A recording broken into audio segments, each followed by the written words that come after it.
Ya, miris melihat bahwa proyek yang seharusnya ini bisa dilakukan untuk kemudian pemerataan ya internet di sejumlah wilayah, sejumlah daerah, tapi mangkrak dan kemudian ini sangat disayangkan ya Bayu ya. Kita Betul. juga akan bahas bagaimana kemudian sebenarnya progres pengerjaan dan juga anggaran yang sudah digelontorkan selama ini sehingga ini bisa mangkrak. Kita akan sapa ada dua narasumber. Yang pertama secara virtual sudah bergabung pakar hukum tindak pidana pencucian uang Ibu Yenti Ganarsi. Selamat pagi Bu Yenti.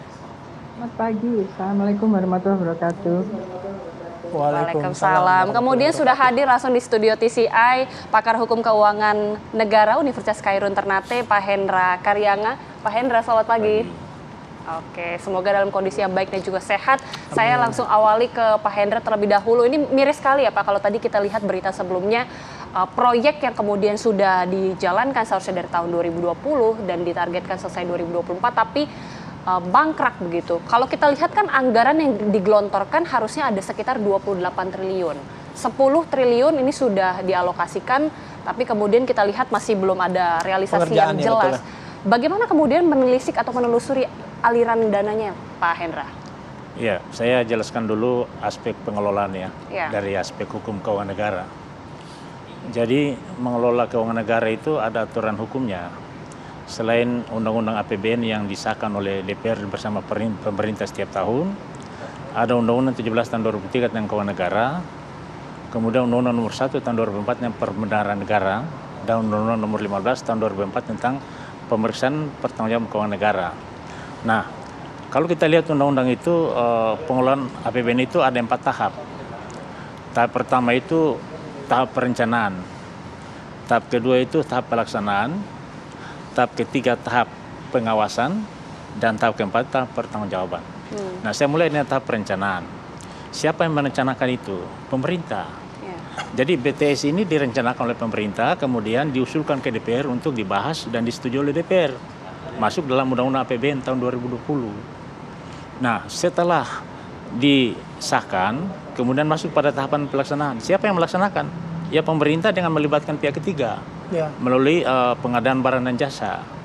Jadi pejabat-pejabat yang ada di dalam itu pertama adalah kuasa pengguna anggaran, kemudian pejabat pembuat komitmen, ketiga Pokja. Keluar uang dari kas negara, ini 3 pejabat ini memegang peranan yang sangat penting. Contoh dalam kasus ini, 10 triliun uang dicairkan. Seharusnya proyeknya adalah 4.200 tower. Betul. Tapi kan yang dilaksanakan hanya beberapa ratus saja. 958 kalau rilis oleh Pak Menko Polhukam.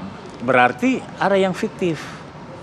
Bayangkan 4.200 kemudian hanya 958 yang direalisasikan. Jauh sekali. Jauh 3.000 sekian yang fiktif. Itu berarti apa? Terjadi pembobolan keuangan negara. Dan kalau terjadi pembobolan keuangan negara berarti korupsi.